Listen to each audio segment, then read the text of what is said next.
보이는 결과를 초월한 신앙 다니엘. 1장부터 몇 장까지 되어 있죠? 다니엘서가 12장까지. 자, 생각을 여는 주제입니다. 첫째, 시작. 환난 속에서도 믿음을 지키고 끝까지 하나님을 신뢰하는 자에게 주어지는 복은 무엇입니까? 환난 속에서 믿음을 지키고 끝까지 하나님을 신뢰하는 자, 이런 자에게 주어지는 복이 무엇인가? 두 번째, 시작. 시련의 때에도 하나님의 뜻이 이루어질 것을 믿고 기다리기 위해서는 무엇이 필요한가? 기다리는 일이 쉽지 않거든. 그럼에도 불구하고 하나님의 뜻이 이루어질 줄로 믿고 기다리기 위해서는 무엇이 필요한가?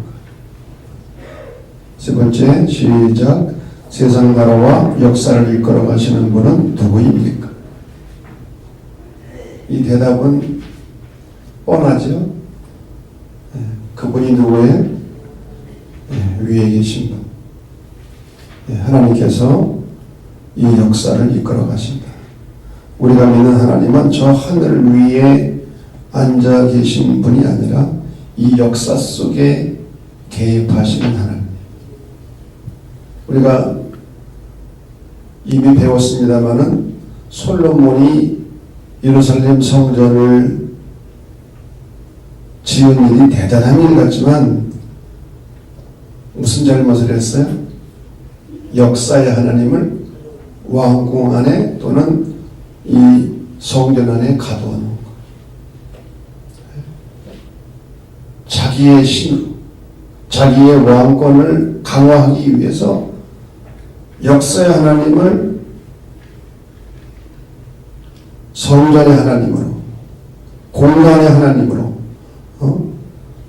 바꿔놓은 것이 결정적인 그런 잘못이었고, 이것이 패망의 씨앗이 됐다고 우리가 배웠어요. 패망의 씨앗. 자, 용어의 정의입니다. 첫째는 메네메네 대겔 우 바르신. 이게 무슨 뜻입니까? 아람어입니다. 메네는 헤아리다, 대겔은 달다, 우는 그리고입니다. 우, 이게 히브리어가 아람어로 우는 and 그리고인데 바르신 나누다. 하나님의 저울에 달아보니까 함량미자 미달이야. 그래서 나라가 둘로 나눠진다. 왜 이런 일이 발생했어요? 벨사살 왕이 예루살렘 성전에서 가져온 기념을 가지고 뭘 마셨어요? 술을 따라 마셨어요. 그랬을 때 성전 벽에 이 글씨가 나타난 거예요. 메네메네 대겔 우 바르신. 하나님의 저울에 달아보니까 이게 함량미자리라. 그래서 당신의 나라는 둘로 나뉘어질 것이다. 파멸을 예고하는 상징적 표현이었어요.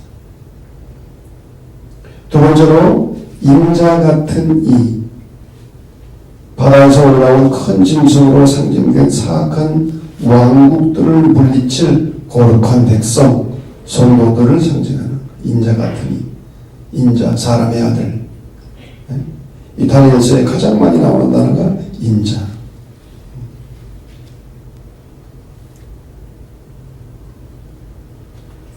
그 다음 한때와 두때와 반때, 일의 절반, 2300주야, 이런 표현들은 모두 3년 반의 기간을 나타내죠. 3년 반의 기간을 나타내는 그런 말들입니다. 대략 안티오코스 에피파네스가 성전 박해를 극심하게 하기 시작한 주전 167년경부터 유다 마카비에 의해서 성전이 재봉헌된 주전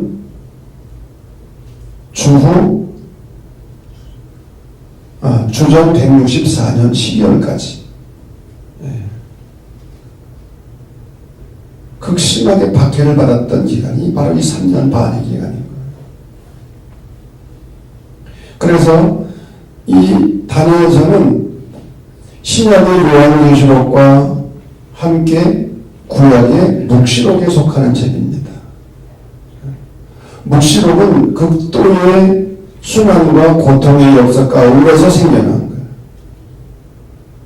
여러분, 요한계시록이 누구에 의해서 박해를 받을 때 생겨난다고요? 로마에 의해서. 이 다니엘서도 요한계시록과 마찬가지로 박해 시대 때 쓰여진 거예요. 그래서 어렵고 힘들면은 어디를 바라보게 되었어요? 저 위를 바라보고, 이 땅에 소망이 없으니까. 여러분, 1930년대, 40년대 이후 우리나라에서 많이 불렀던 찬송이 뭐예요? 다 천국에 가는 거야, 참. 뭐 이 세상은 뭐 내 것 아니요.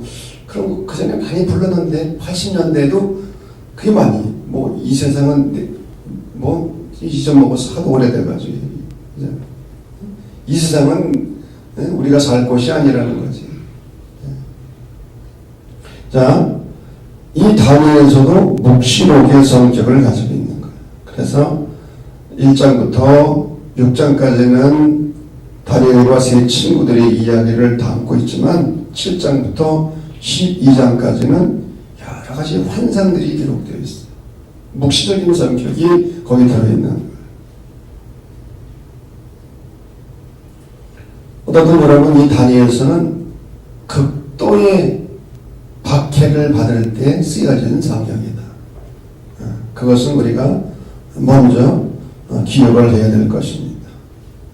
방금 말한 것처럼 다니엘서는 크게 두 부분으로 되어 있다. 1장부터 6장, 다니엘과 그의 세 친구들이 힘든 때를 어떻게 이겨내고 있는지, 고난의 시간을 어떻게 보내고 있는지, 7장부터 12장은 세상 왕국들과 새로운 하나님 나라에 대한 여러 가지 환상들, 묵시적인 성격이 그 안에 들어있는. 자, 첫 번째 단락입니다. 하나님의 권능. 다니엘서 1장 2절을 보면 중요한 단어가 나옵니다. 주께서.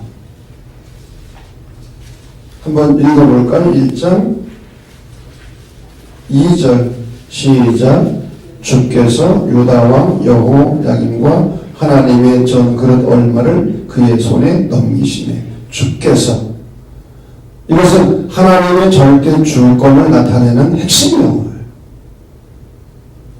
나라가 망하고 성전이 약탈된 것은 우연한 일이 아니라는, 하나님의 주권 아래 진행된 일이라는 거예요. 유다 왕국의 최후는 그들이 저지른 죄에 대한 하나님의 심판이었다. 주께서. 자, 1장 3절을 보면 소년들을 선발하는 기준이 나옵니다. 3절 이하 4절 보면 4절 다 같이 시작. 흠이 없고 용모가 아름다우며 모든 지혜를 통찰하며 지식에 통달하며 학문에 익숙하여 왕궁에 살만한 소년을 데려오게 하였고. 자, 흠이 없고 아름답고 모든 재주를 통달하고 지식을 구비하고 학문에 익숙해서 왕궁에서, 바벨론 왕궁에서 왕을 모실 만한 사람을 만드는 거예요. 그래서 3년 동안을 훈련시키는 겁니다. 언어, 학문 뿐만 아니라 왕의 진미와 포도주 이런 걸 먹어가면서 최종 목적이 어디였습니까? 왕의 신복을 만드는 거예요.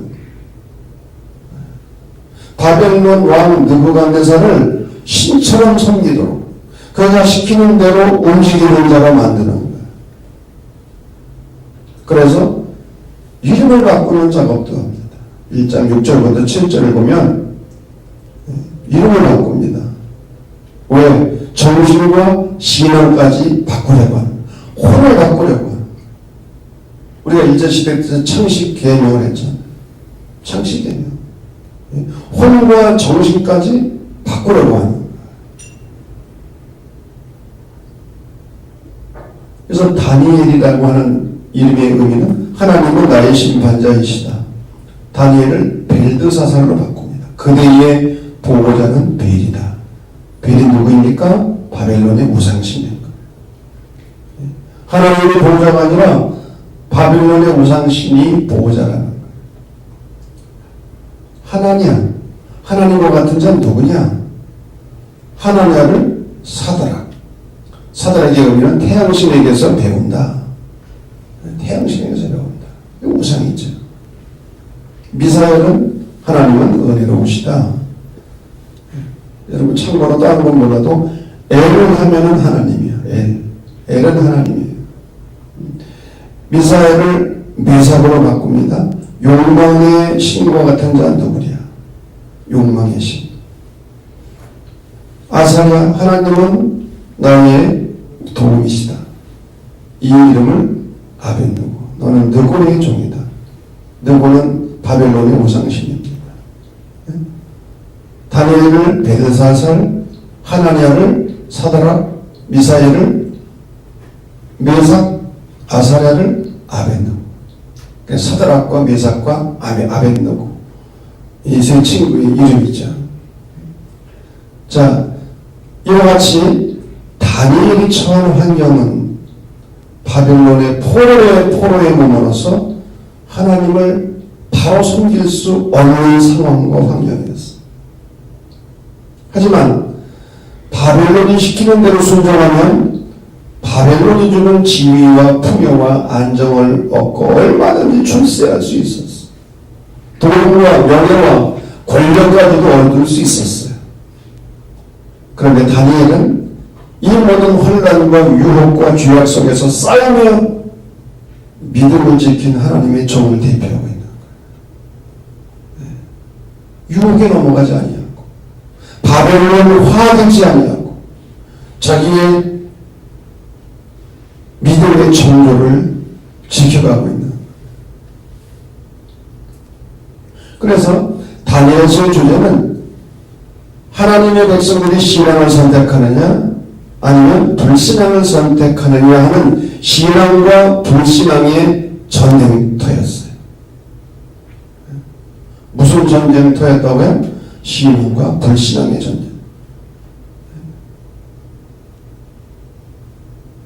하나님을 이 어려움 속에서도 신앙하느냐 아니면 불신앙하느냐. 근데 하나님을 믿는 길은 고난이죠. 불신앙의 길을 걸어가면 얼마든지 세상적으로 출세하고 성공할 수 있는. 그런데 중요한 것은 1장 8절입니다. 다니엘은 뜻을 정하였다. 뜻을 정했다는 겁니다. 무슨 말입니까? 확고한 목적을 세웠다는 겁니다.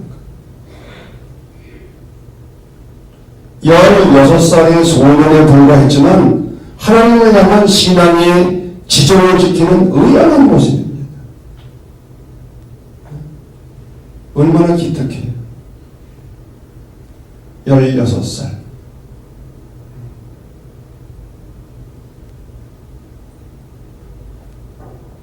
여러분 16살 정말 중요한 나이입니다. 16, 17. 16살의 소년에 불과했지만 다니엘은 하나님을 향한 신앙의 지정을 지키는 의연한 모습을 보이고 있어요. 그래서 왕이 주는 진리를 거부한 거예요. 그래서 채식을 먹은 거예요. 채식.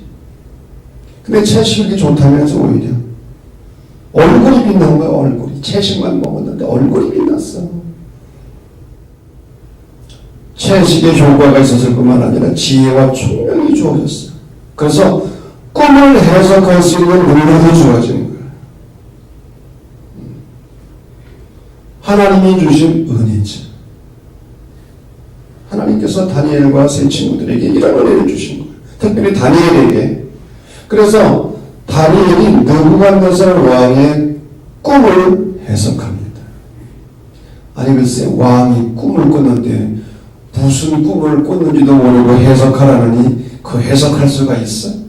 그런 억지가 어디 있어? 아니 꿈 얘기나 해놓고 꿈을 해몽하라고 그래야지. 이 기분 나쁜 꿈을 꿨는데 도대체 꿈 내용도 모르는 거야, 꿈 내용. 그리고 나서 그 꿈을 해석하라고, 해몽하라고 그러니 누가 하겠어, 누가? 근데 누가 하는 거야? 질문 같지 않은 대답을 안 하는 거지. 그리고 대답을 해. 그래도. 누가 꿈을 해몽했어요? 다니엘. 왕이 한 큰 신상을 보셨나이다. 어떤 신상이냐? 머리는 정금이고 가슴과 팔은 은이고 배와 넓적다리는 노시고 종아리와 양발은 철과 진흙입니다. 그런데 돌멩이 하나가 날아오더니 그 진흙을 공격하는 거예요. 그래가지고 이 신상이 그냥 허물어지는 거예요.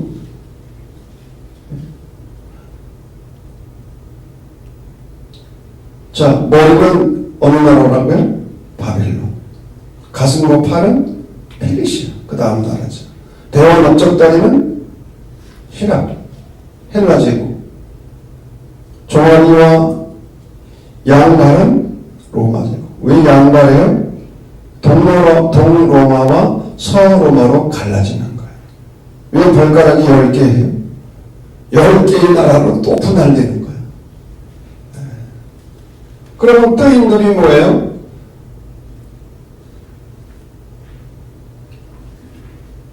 우상을 부수고 그 돌은 태산을 이루고 온 세상에 가득하게 되는데 예수 그리스도에 대한 그런 예언이죠.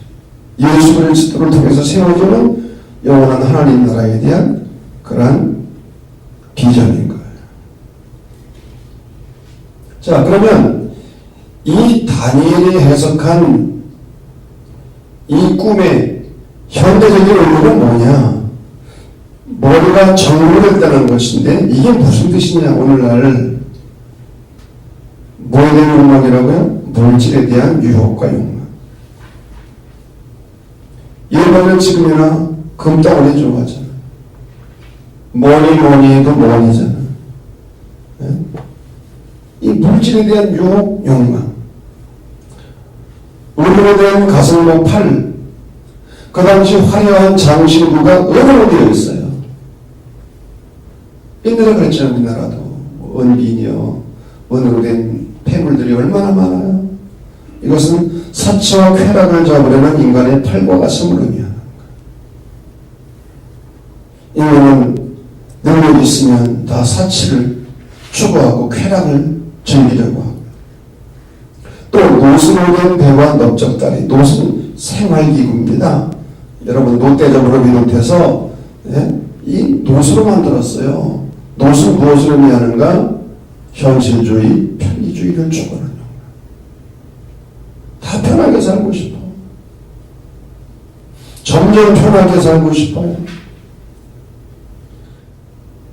자, 철은 권력을 의미합니다. 권력의 위협.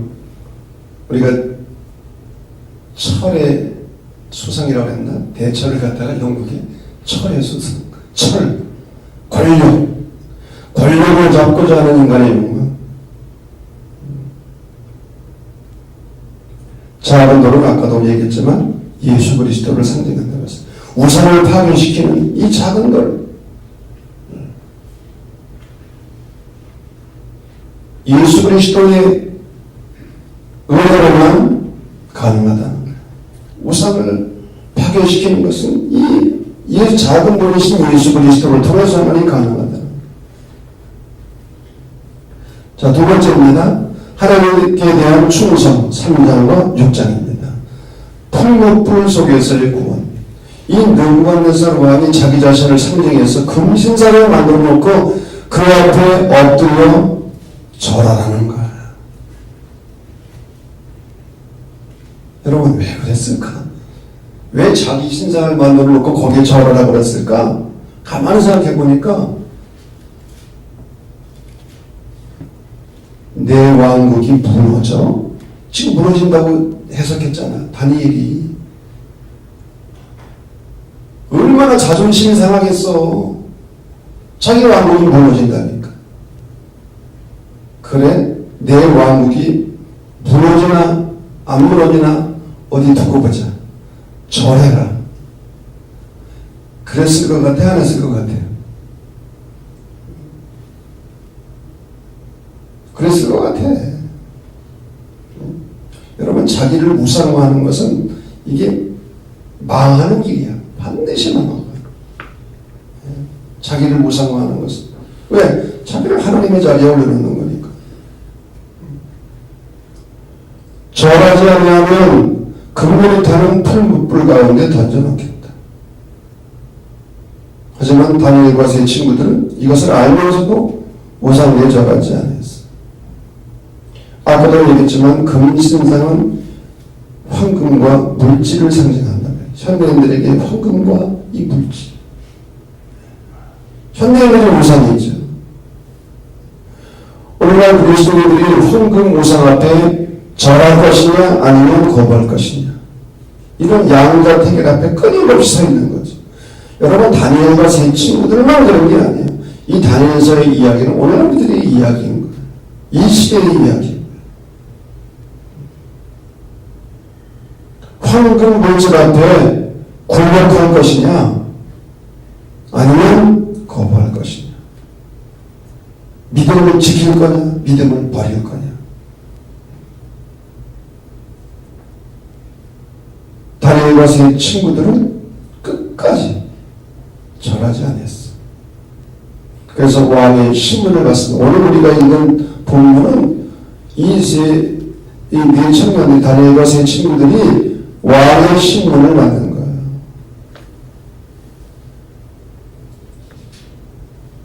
그래서 너희가 절하지 아니하면 맹렬히 타는 풀무불에 던져질 것이다. 느부갓네살이 말하잖아요. 그때 거복한 것이 16절입니다. 느부갓네살이 우리가 이 일에 대하여 왕에게 대답할 필요가 없나이다. 대답할 필요가 없다는 거예요. 하나님께서 제시하신 절대적 표준에 대한 신앙이에요. 신자에게 절하느냐 마느냐 하는 문제에 대해서 고민할 필요가 없다는 거야. 왜 너무 뻔한 거지. 그럼 고민할 필요가 있어요? 없어요? 고민할 필요도 없고 우상 숭배에 대해서는 토의할 가치조차 없다는 거. 대화할 가치조차 없다는 거. 그러면서 뭐라고 말합니까? 하나님이 우리가 섬기는 하나님이 계시다면 우리를 건져주실 것입니다. 하나님이 살아계시면 하나님의 능력을 믿는 신앙입니다. 하나님에 대한 신뢰입니다. 그러면서 18절에 더 위대한 신앙 어떻게 나오죠? 그리 아니하실지라도, 그렇게 하지 아니하실지라도 하나님이 살아계시고 하나님께서 우리를 구원해 주실 것을 믿지만 그렇게 하지 아니하실지라도 우리는 왕의 신상 앞에 절하지 않겠습니다. 이야, 참 대단한 신앙 아닙니까? 우리가 하나님의 능력을 통해서 구원을 받기를 원하지만 그러나 하나님의 뜻이 그것이 아니어서 그렇게 되지를 않는다 할지라도 우상에게 절할 수 없다는 거예요. 오늘 말하면 이런 겁니다. 내 영이 고침받기 원하지만 그렇게 되지 않는다 할지라도, 내 사업이 번창하기를 원하지만 그렇게 되지 않는다 할지라도, 모든 것이 잘 되기를 원하지만 그러나 그렇게 되지 않는다 할지라도, 그럼에도 불구하고 스펄전 목사가 그런 얘기를 했어요. 그리스도인의 의무는 옳은 일을 행하고 그 결과는 하나님께 맡기는 것이다. 비록 하나님으로도 옳은 일을 행하고 어떤 결과가 오더라도 그리스도의 명령을 따르는 것이 그리스도인이 할 일이다. 아멘 안 해도 그렇다. 네? 옳은 일을 하고 그 결과는 하나님께 맡기는 거야. 아멘. 어떤 결과가 온다 할지라도. 그러면 떳떳한 거지. 떳떳한 거야. 그런데 어떤 일이 벌어졌어요? 하나님께서 다니엘과 세 친구들을 풀무불에서 구원해 주셨어요. 3장 25절을 보면 네 번째 사람이 있는 거예요. 그들을 지키시고 보호하시는 하나님의 모습. 다니엘의 세 친구들이 풀무불에 들어갔는데 네 번째 사람, 그들을 지키시는 하나님의 모습인 거죠. 여러분, 하나님께서는 세속과 타협을 거부하고 하나님의 뜻대로 살려고 하는 자녀들과 함께 하시고 그들을 구원해 주십니다. 반드시 책임져 주시는 거죠. 그냥 내버려 두시겠어요? 돌아가서 다니엘을 사자굴 속에서 건지십니다. 6장의 이야기죠. 그럼 여러분, 다니엘이 그냥 사자굴 속에서 건진받은 게 아니에요. 한번 6장을 펴보시기 바랍니다. 그럴 만한 이유와 능력이 있었어요. 6장 3절 말씀 다 같이 시작. 다니엘의 마음이 민첩하여 총리들과 고관들 위에 뛰어남으로 뛰어났어요. 마음이 민첩해. 이 다니엘은요, 탁월한 실력을 가지고 있었어요. 다른 고관들보다 뛰어났다는 거예요. 4절을 보면 다니엘의 고관을 근거를 찾지 못한 거예요. 어떻게든지 꼬투리를 잡아가지고 다니엘을 무너뜨리려고 하는데 고발을 근거가 없는 거예요. 무엇을 말합니까? 높은 도덕성이에요. 그의 도덕성이 얼마나 높았는지 그의 정적들마저도 도덕성으로는 시각시키지 못하는 거야. 끌어내리지는 못하는 거야. 또 6절에서 10절을 보게 되면 다리오 왕 외에 다른 곳에 전하는 사람은 사자굴 속에 들어간다고 하는 것을 알면서도 하루에 몇 번씩 10절 말씀 보면 전에 하던 대로 하루 3번씩 무릎을 꿇고 기도하고 하나님께 감사했다. 흔들리지 않는 영상입니다. 여러분, 이 다니엘이 사자굴 속에서 구원받았던 얘기 어린 시절부터 주일학교 때 단골로 하는 얘기야. 단골로. 이건 단순한 기적사건인데 맨 뒤에 이제 해석을 하겠습니다만은 그냥 단순한 기적 이야기가 아니에요. 다니엘은 탁월한 실력을 가지고 있었고 높은 도덕성을 가지고 있었고 흔들리지 않는 영성을 가지고 있고 이것이 다니엘을 사자굴 속에서 살아남게 한 거예요.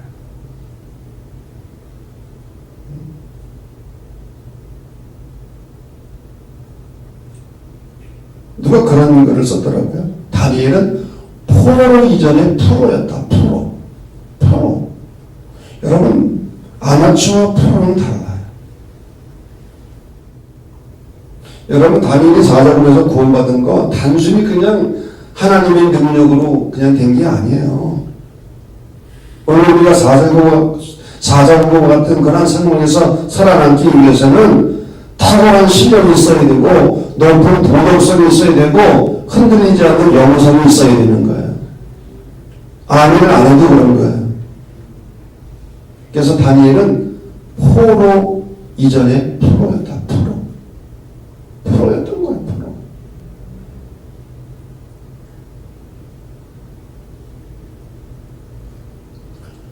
자, 4개의 환상 7절부터 12장입니다. 4가지 환상이 나오죠. 첫 번째는 4마리 짐승의 환상, 두 번째는 2개의 뿔을 가진 수양과 수염소의 환상, 세 번째는 70주간의 비밀 환상, 네 번째는 메시아 시대에 앞서는 최후의 시대에 관한 계시. 이거는 여러분 교재에 잘 설명이 되어 있어요. 그러니까 교재를 읽어보시면 돼요. 알으셨죠? 근데 몰라도 괜찮아. 이 환상이 가는 거야. 자, 신학적 의미입니다.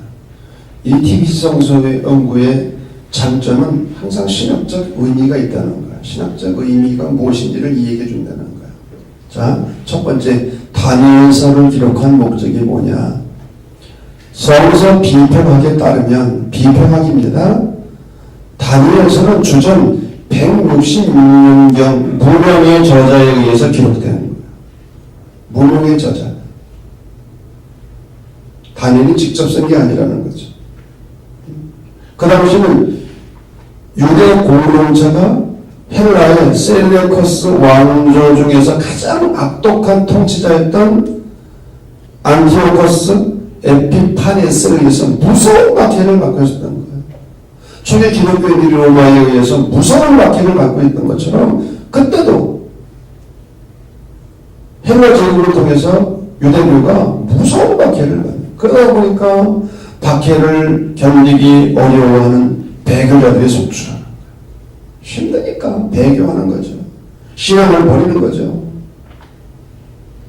이러한 유대 공동체를 향해서 다니엘의 이야기를 하면서 하나님을 끝까지 인내하고 믿고 섬기라는 거예요.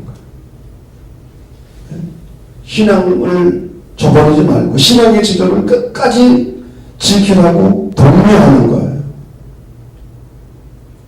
그래서 저자는 직설법이 아닌 의무적 방법으로 하찮은 글처럼 보이므로 당시 안티오코스를 박해자를 자극하지 않으면서도 유다의 신앙 속에 불을 일으키려고.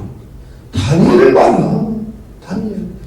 그 바벨론이라는 그 어려운 상황 속에서도 신앙의 지조를 잃지 않고 믿음으로 승리하지 않았느냐. 사자굴 속에서도 풀무불 속에서도 건진받지 않았느냐. 우리가 이런 정말 불같은 시험을 당하고 있지만 다니엘의 신앙을 가지고 승리하자. 아멘 안 해도 승리하자. 배교하지 말자. 끝까지 믿음을 지키자. 독려하는 거예요. 독려. 자, 두 번째, 고난을 통한 승리. 다니엘은 믿음 안으로 혹독하게 다가온 역경을 이긴 영웅이 아니었다는 거. 어떻게 보면 다니엘이 영웅 같죠. 예? 그 혹독한 시련을 이겨냈으니까. 그런데 잘 들어보세요. 그의 신앙은 잘못된 출애굽 주제에 얽매여 교만해진 이스라엘을 치시고. 왜 잘못된 출애굽 주제입니까? 이 사람들이 출애굽 사건을 통해서 하나님의 선민인 걸 알게 되었고 신에서 언약을 통해서 하나님과 언약을 맺잖아요. 그런데 우월의식을 갖게 된 거예요. 자기들은 하나님의 선민이다. 우월감을 가지고 사명을 감당하지 못하는 거예요. 이게 잘못된 출애굽 주제라고 배웠어요. 지난 시간에. 이 잘못된 출애굽 주제에 얽매여서 교만해진 이스라엘을 치시고 자기 백성을 포로로 끌고 가셨으며 그러면서도 왕궁의 파워게임 속에 개입하셔서 그곳에서 보호하시고 인도하시는 하나님의 신비롭고 놀라운 종말 민족 구원의 경륜을 보고 또 분별한 거예요. 다니엘 이게 중요한 거예요. 단순한 믿음으로 시련을 이겨낸 것이 아니라는 거예요.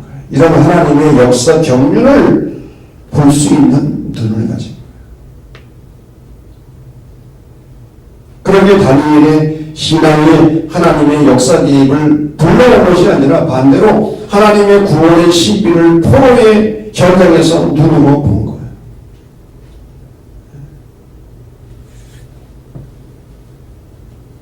이게 중요한 거죠. 다니엘의 신앙이 하나님의 역사 개입을 불러온 것이 아니라 반대로 하나님의 역사 개입을 다니엘은 신앙의 눈으로 본 거예요. 그리고 거기에 순종한 것입니다. 자, 세 번째. 항상 하나님은 남은 자들을 통해서 구원의 역사를 이루어 가시는데, 바로 다니엘과 세 친구들은 하나님의 남은 자들이라는 거죠.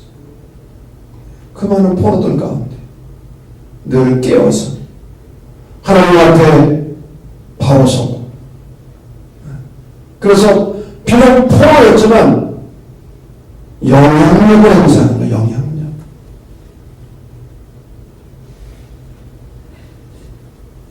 여러분, 오늘도 우리가 깨어 하나님 앞에 바로 서기만 하면 어느 위치에 있든지 영향력을 행사하게 될 줄로 믿습니다. 아멘 하는 분만 그렇게 되기를 바랍니다. 네? 영향력. 왕까지 바뀌잖아, 왕까지. 느부갓네살 왕이 자기 신앙을 고백하잖아. 하나님이 살아계시다고. 바벨론에 끌려가서 포로 생활을 하지만 오히려 그 나라에 영향력을 행사하는 거예요. 영향력.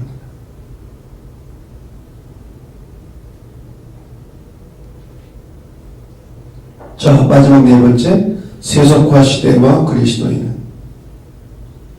이 세속화라는 말, 유럽에서는 교회 안 나가는 게 세속화예요. 그러나 우리나라에서의 세속화는 교회가 세상을 쫓아가는 거예요. 세상을 따라가는, 이게 세속화예요. 세상을 따라가. 오늘날 우리가 살고 있는 이 시대는 다니엘이 살았던 시대보다 훨씬 더 세속화된 시대.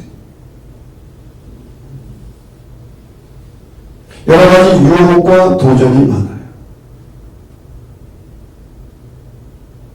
이 시대를 흐르고 있는 세속주의와 이기주의의 물결이 범람하고 있어요. 불진주의, 쾌락주의. 어떻게 하면 이런 것들을 극복하고 하나님의 사람으로서 이 역사 속에 그분의 뜻을 이루는 아름다운 발자취를 남길 수 있을까?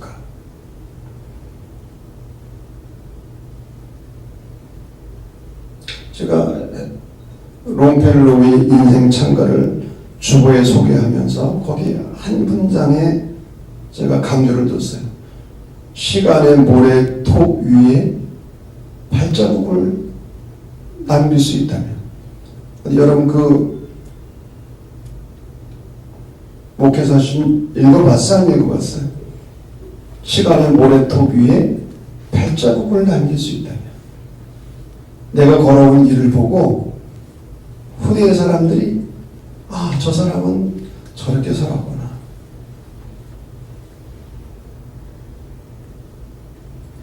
우리가 어떻게 하면 이 시간의 모래톱 위에 아름다운 믿음의 발자취를 남길 수 있을까?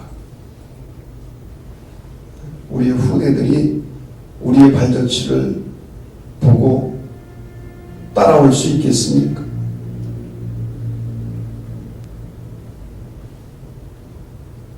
우리가 그러기 위해서는 길을 잃은 자가 밤하늘의 북두칠성을 바라보듯이 우리는 끊임없이 하나님을 바라보고 그분의 나라, 하나님의 나라를 추구하는 삶을 살아야 될 줄로 믿습니다. 예수님의 사역의 핵심, 설교, 가르침의 핵심이 뭐예요? 하나님 나라. 하나님 나라. 오늘도 교회가 추구해야 될, 더 나아가 그리스도인이 추구해야 될 궁극적인 목적이 무엇입니까? 하나님 나라. 하나님, 그분과 하나님 나라를 추구하는 삶을 우리가 흔들리지 말고 살아가야 된다는 거죠. 그래서 다니엘과 세 친구들처럼 시간의 모래톱 위에 정말 작은 발자국이라도, 저는 왜 그 십귀가 마음에 와닿냐면은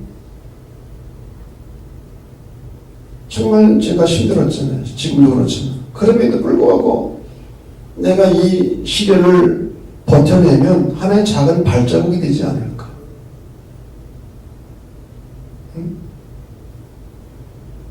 어렵고 힘든 상황을 헤쳐나가면 이게 하나의 작은 발자국이 되고 나중에 나는 이렇게 살았다. 그렇게 말할 날이 오지 않을까. 난 그런 마음을 가졌어. 근데 그 식구가 그렇게 와닿는 거야.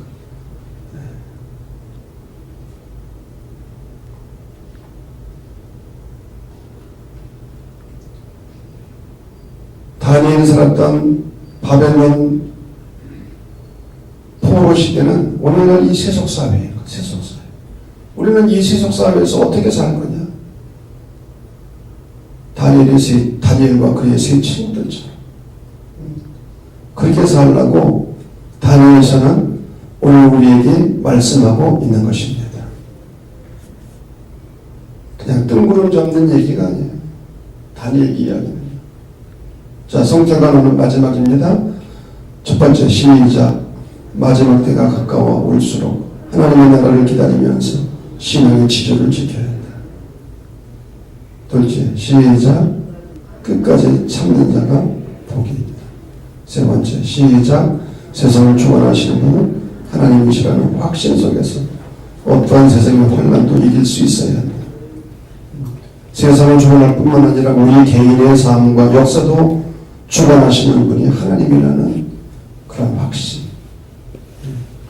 이 확신 속에서 우리에게 닥쳐오는 어떠한 고난이나 환난도 능히 감당하고 이길 수 있는 은혜가 우리 모두에게 있어지기를 주 이름으로 간절히 축원합니다.